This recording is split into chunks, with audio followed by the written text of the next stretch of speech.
It is currently 3:47. I just want to say thank y'all for being out here in this heat. Thank y'all for being out here to support all of us. Thank you all for everything that you guys are doing. This is the first step, and I'm very proud of how our town and our city has been able to adjust to what's going on social distancing wise, but also still come out and support Black Lives Matter. So thank you for that. Woo!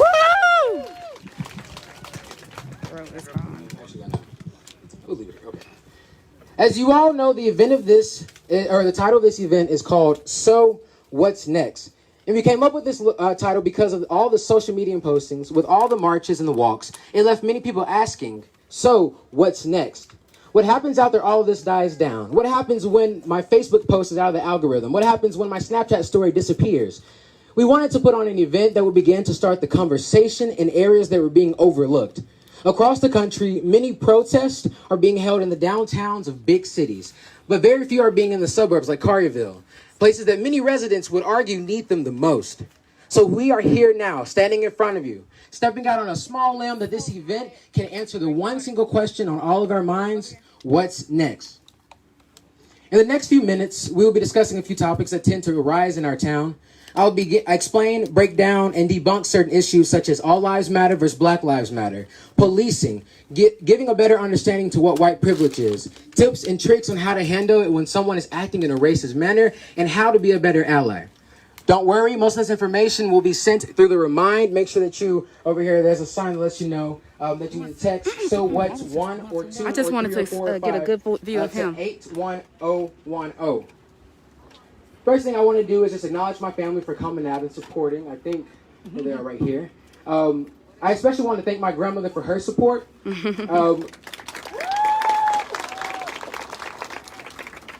Something you guys should know about my grandma, she is a breast cancer survivor. Back a few years ago, give it up for that. Thank God. Back a few years ago, she was unfortunately diagnosed with breast cancer. Because of this, we participated in National Breast Cancer Awareness Month. So when October came around, we would get all decked out in our pink. We would run the Susan G. Komen race, and we would stand with the survivors. Now, just because we promote and bring such awareness to breast cancer and its patients doesn't mean that the other cancers don't matter. Right. See, I don't know if you guys realize, but I walked us into the first conversation topic of All Lives Matter versus Black Lives Matter. In my, like many others, real-life experience, breast cancer is common. Breastcancer.org states that 1 in every 8 women have the chance to develop breast cancer. So odds are that you or somebody you know has had or had breast cancer. So by having an awareness month for it, we are able to directly focus our efforts to find cures, better testing methods, and support for breast cancer victims. But that doesn't mean that all other cancers don't matter. Similarly, Black Lives Matter was never opposing or suggesting that all lives don't matter, but that black injustices, similar to breast cancer in our example, would benefit from having widespread awareness brought to it. It would be strange to go to a breast cancer awareness event and complain that complain that they aren't bringing awarenesses to all the other types of cancers. Many participants in that event, especially those with breast cancer, would find those actions insensitive or feel like they're diverting attention from breast cancer awareness. Likewise, when you respond to Black Lives Matter with All Lives Matter, it causes black people to feel that you are diverting the attention from the issue at hand. That's right. Another common response to Black Lives Matter movement is, why do black lives only matter when they are killed by the police? Now, what about black on black crime? My apologies. Black lives matter all the time, and there are various initiatives being done in black communities to address and fix this issue. However, the reason Black Lives Matter movement seems to be focused on when police brutality occurs is because, number one, crime is a matter of proximity and opportunity. That's right. Black on black is expected to be higher due to the fact that communities itself are segregated, and vice versa. White on white crime is higher due to there being more white people in proximity to one another. The FBI reports back in 2016 that out of all the homicides where victims were white, 81% of the offenders were also white. But we don't call this white on white crime, which is why we shouldn't use the label black on black crime. Right. Crime is crime no matter who perpetrates it. Right. However, when police officers are on average killing 2.5 times more black people than there are white people, black people only make up 13% of the U.S. population. It reveals that there is an issue. Hence why Black Lives Matter movement focuses their attention to solving police brutality. Okay, so I hope that example sheds some light on the backlash prompted by the usage of All Lives Matter as a response to Black Lives Matters. Now we're going to take a quick dive into what white privilege is. Let's cut to the chase. For many of us, we either agree or disagree on the existence of white privilege. And there's actually a reason why pushback occurs to the term white privilege. The word privilege is what causes a lot of disagreement because it gives the connotation that a white person has never had to struggle. And for some poor rural white people, they will tell you that it's simply not true. Don't think about white privilege as being the assumption that everything a white person has accomplished is unearned. But first, think about white as the norm. White is the standard. Right. Next time you go inside of a grocery store, think about where everything is located. Let's take a look at our local Walmart, for example. If you're a white person, your hair and body products are in the hair and body sections of the store. But for many products that are for black people, they are hosted in a small section about 2 or 3 aisles away under the ethnic or multicultural hair section. Right. Come on, Tony. White people have the privilege to be the norm, while black and other POC groups have to accommodate to it. Another way to look at white privilege is by white people having the privilege of benefit of the doubt. If white people are assumed to commit a crime, they are less likely to be presumed guilty. A white person's skin tone will not be a reason why people hesitate to trust them with credit or financial responsibility. On average, white people are less likely to be followed or interrogated, as we saw in our activity, by law enforcement or by people just in general because they are suspicious. As a white person, how do you feel about this? See, first, acknowledge that there's a thing, and that even if you aren't benefiting from all the potential pros of white privilege, you benefit from some. Second, find ways to redirect your privilege to aid those who don't have access to it.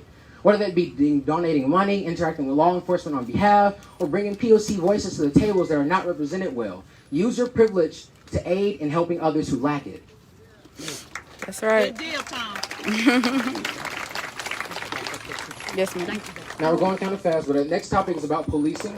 While policing and the reform of it is a complex topic, we can break it down to manageable segments or sections that make it understandable, so bear with me. See, first, the history of policing stems back to Civil War times. In the South, policing at its earliest stages were built on the foundation of reinforcing Jim Crow laws or the laws of the South. That's right. These laws were the precursor to segregation laws and tried their best to limit the freedoms of African Americans. As history evolved, so did the policing unit to what it is today. Now let's take a look at it from a different example. Let's say that we're building a house from the ground up. In order to start, we first have to lay the foundation. Then Right. we built the frame at sheetrock, bricks, and before you know it, the house is built. From the outside, we see a beautiful two-story home. We see the bricks, the doors, the windows, but one thing that we don't see is the foundation. But that does not mean that it isn't there supporting the entire time. Our policing system was partly built off the foundation of post-slavery, Jim Crow reinforcements. Just because our policing system has all the bricks, doors, and windows on it doesn't mean that the foundation doesn't exist. Better yet, dictate how the policing system changes. In order to make changes, we need extreme police reform. One way that we can do that is by demanding our local governments enact these 8 actions by police officers. There's a link that will be sent out to a website called #8can'twait, where you can go online and look for your city and see out of all these 8 actions, does your city require from their police officers. I want to quickly go down this list, and then we can look more into it once we get into our petition signing, which is one of the links that we'll send out. For the first thing is that they want to ban chokeholds and strangleholds. We want to require de-escalation. We want to require warning before shooting. We want to exhaust all other means before shooting. Duty to intervene by officers who must put a stop to other officers from using excessive force and report incidents. That's right. Ban shooting at moving vehicles. Require a use of force continuum. Require comprehensive reporting. Every time an officer uses force or threatens force against someone, they have to report that. Now let's look at how you can be a better ally, because that's the reason we're out here. The first step is to be an ally 24/7. Right. You are already taking the first step, so give yourself a pat on the back right now. The next step is make sure you read the room. Here's an example. Let's say that your friend's mother passed away recently and they are still grieving. One day, you and your mom got into a big fight and you went to your friend to vent.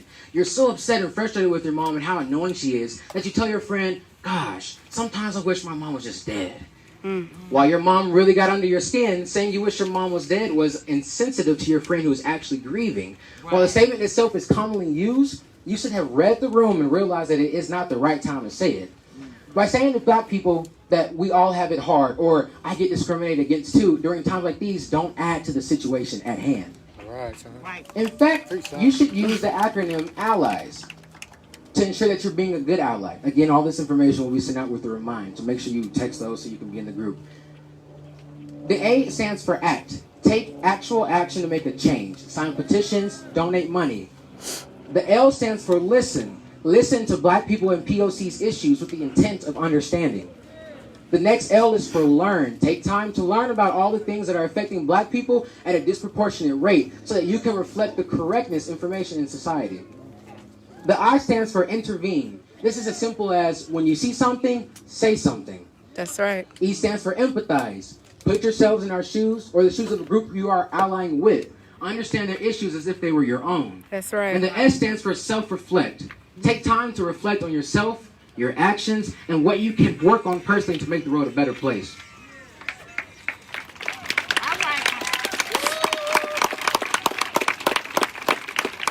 Okay, this last topic for today's event in this section is how you handle racist remarks from family, friends, co-workers, etc. Here we can use the acronym SALE, S-A-L-E. The S stands for stop the conversation when someone says something racist or prejudiced. Remaining silent means that you convey the notion that you accept their behavior. The A stands for acknowledge. Acknowledge that what they said was racist or prejudiced. The L stands for listen to what they're trying to say, if it warranted. And the E stands for explain why their thoughts or actions are racist or prejudiced. Make sure we use these when we're dealing with people, our parents, people, our grandparents, people in the community, whenever you're seeing someone who is saying something racist or prejudiced. Okay, so I know this was a lot of information, and no worries if you didn't catch it all. Everything we talked about on the Remind text thread, I cannot repeat that enough. Make sure you sign up for that. Also, once all this is over, we'll be sending you all links to Black-owned businesses here in Collierville that you all can support. Again, I want to say thank you all for your time, your support, and your willingness to come out here and listen. On behalf of me, it means a lot because when we were planning all this, we were only expecting a couple, maybe 10, 15, 20 people. But honestly, I feel like it's probably 100 or more out here. So I just want to say thank you all so much.